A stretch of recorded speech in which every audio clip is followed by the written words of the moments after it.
इस वीडियो में हम 5 अद्भुत और रहस्यमयी पुरातात्विक खोजों के बारे में जानेंगे, जिन्होंने प्राचीन सभ्यताओं की हमारी समझ को पूरी तरह बदल दिया। इन खोजों में छिपे रहस्यों को उजागर करते हुए हम जानेंगे कि हमारे पूर्वज कितने उन्नत थे और कैसे उन्होंने आज के वैज्ञानिकों को भी चौंका दिया।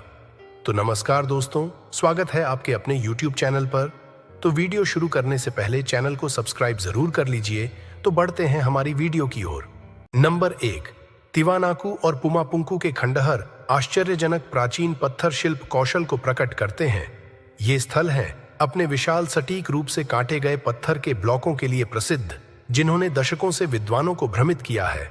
पत्थर के काम का विशाल आकार और सटीकता यह दर्शाती है कि बिल्डरों के पास उन्नत तकनीकें थीं, जो प्राचीन निर्माण विधियों के बारे में हमारे वर्तमान ज्ञान को चुनौती देती हैं। तिवानाकू को पहली बार 16वीं शताब्दी में स्पेनिश खोजकर्ताओं द्वारा प्रलेखित किया गया था, लेकिन 19वीं शताब्दी तक गंभीर शैक्षणिक अनुसंधान शुरू नहीं हुआ था। 1848 में बोलीविया सरकार ने पुमापुंकू में संगठित पुरातात्विक जांच की शुरुआत को चिह्नित करते हुए साइट का सर्वेक्षण शुरू किया था। कुछ पत्थर के ब्लॉकों का वजन 130 टन तक था और उनके कट्स में अत्यधिक सामान्य परिशुद्धता का प्रदर्शन किया गया था। विशाल पत्थरों को ले जाया गया और उन्हें आकार दिया गया। यह एक रहस्य बना हुआ है। उनके संचलन और नक्काशी के लिए उपयोग की जाने वाली विधियों के बारे में विभिन्न सिद्धांत सामने आए हैं। कुछ का सुझाव है कि उन्नत उपकरणों का उपयोग किया गया था, जबकि अन्य संभावित अलौकिक भागीदारी के बारे में अनुमान लगाते हैं। व्यापक शोध के बावजूद रहस्य अनसुलझा है। ये साइटें न केवल अंतर्दृष्टि प्रकट करती हैं, प्राचीन इंजीनियरिंग, लेकिन अपने पर्यावरण और संसाधनों की गहरी समझ के साथ एक जटिल समाज का भी सुझाव देती है। नंबर 2, वर्तमान तुर्की में चटाल होयुक नवपाषाण स्थल। चटाल होयुक की प्राचीन बस्ती प्रारंभिक मानव अस्तित्व की एक दिलचस्प झलक प्रदान करती है। हालांकि यह सबसे पुराने या सबसे बड़े पुरातात्विक स्थल का खिताब नहीं रख सकता है। इसका महत्व इस बात में निहित है कि यह हमें लगभग 9000 साल पहले के जीवन के बारे में कैसे सूचित करता है।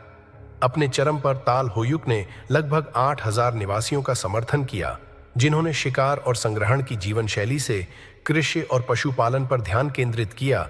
चाडल होयुक की सबसे खास विशेषताओं में से एक इसका लेआउट है। शहर में कोई सड़कें या रास्ते नहीं थे, इसके बजाय घरों का निर्माण बारीकी से किया गया था।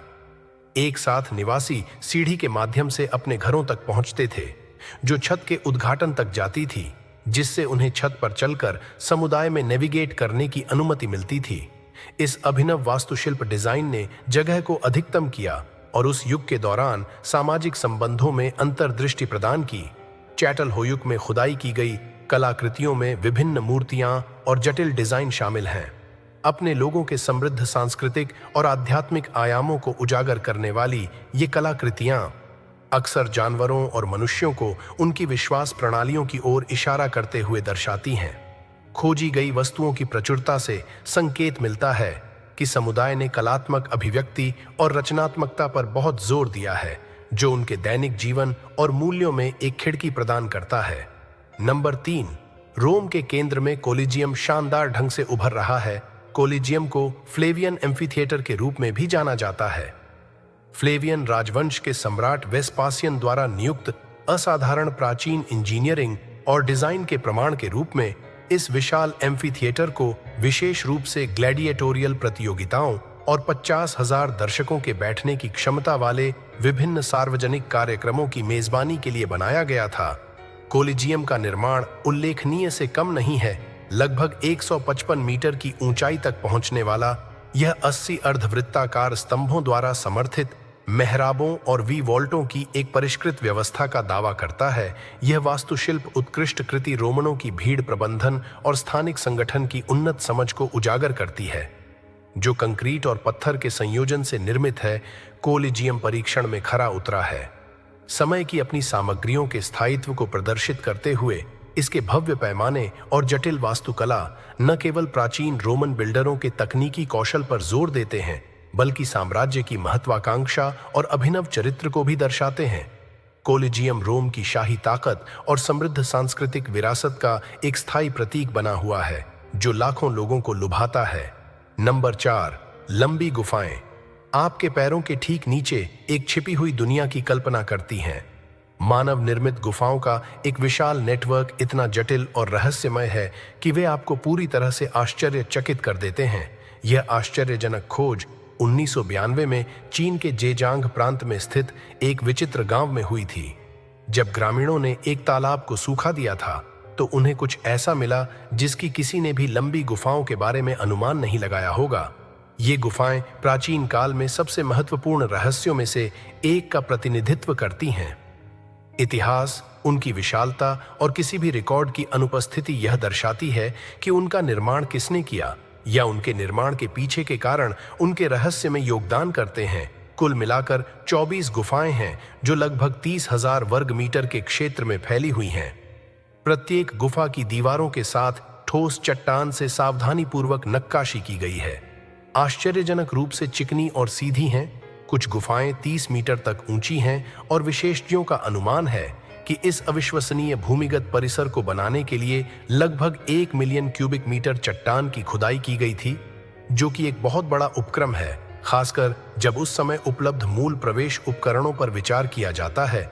लेकिन वहां है इस रहस्य से और भी अधिक गुफाएं समानांतर रेखाओं और हर सतह पर उकेरे गए जटिल पैटर्न से सजी हैं। ये डिजाइन सभी गुफाओं में लगातार दिखाई देते हैं, जिससे यह सवाल उठता है कि प्राचीन बिल्डरों ने आधुनिक तकनीक के बिना इसे कैसे हासिल किया। किसी ने भी कोई उपकरण नहीं खोजा है या कलाकृतियां जो इन उल्लेखनीय गुफाओं को बनाने के लिए उपयोग की जाने वाली विधियों की व्याख्या कर सकती हैं। नंबर 5, डोलमैन। पूरे यूरोप और यहां तक कि जापान में पाए जाने वाले प्राचीन पत्थर की संरचनाएं ये उल्लेखनीय डोलमैन काम करते हैं। एक ही सपाट पत्थर के साथ बड़े पत्थरों से निर्मित कब्रों का निर्माण नवपाषाण और प्रारंभिक कांस्य युग से बहुत पहले हुआ था।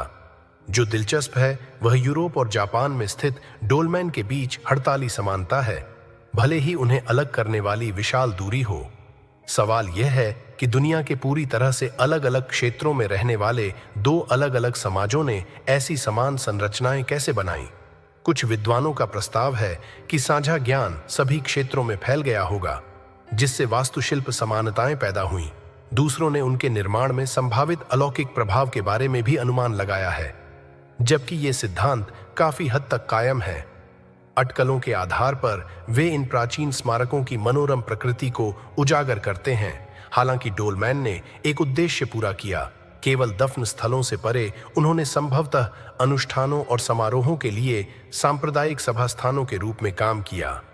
तथ्य यह है कि समुदाय ऐसे विशाल पत्थरों को परिवहन और व्यवस्थित करने में सक्षम थे, जो उच्च स्तर के संगठन को इंगित करता है। लिखित अभिलेखों के अभाव में भी कौशल में ये संरचनाएं उन समाजों के बारे में बहुत कुछ बताती हैं जिन्होंने इन्हें जापान में बनाया था। डोलन मुख्य रूप से कनाई क्षेत्र में पाए जाते हैं, जबकि यूरोप में वे स्पेन और पुर्तगाल से लेकर ब्रिटिश द्वीपों तक फैले हुए हैं। इन संरचनाओं के बीच समानता है। यह हमारी समझ को चुनौती देता है कि कैसे प्राचीन संस्कृतियों ने विचारों का आदान प्रदान किया और एक दूसरे को प्रभावित किया। तो दोस्तों, अगर आपको ये वीडियो पसंद आई हो तो इसे लाइक और शेयर जरूर करें, और अगर आप ऐसी ही वीडियो देखना चाहते हैं तो चैनल को सब्सक्राइब करें। कमेंट में हमें बताएं कि आपको ये वीडियो कैसी लगी और अगली बार आप किस तरह के वीडियो देखना चाहेंगे। जुड़े रहिए हमारे साथ, क्योंकि हम आपके लिए लाते हैं ऐसे ही रोमांचक कंटेंट। धन्यवाद।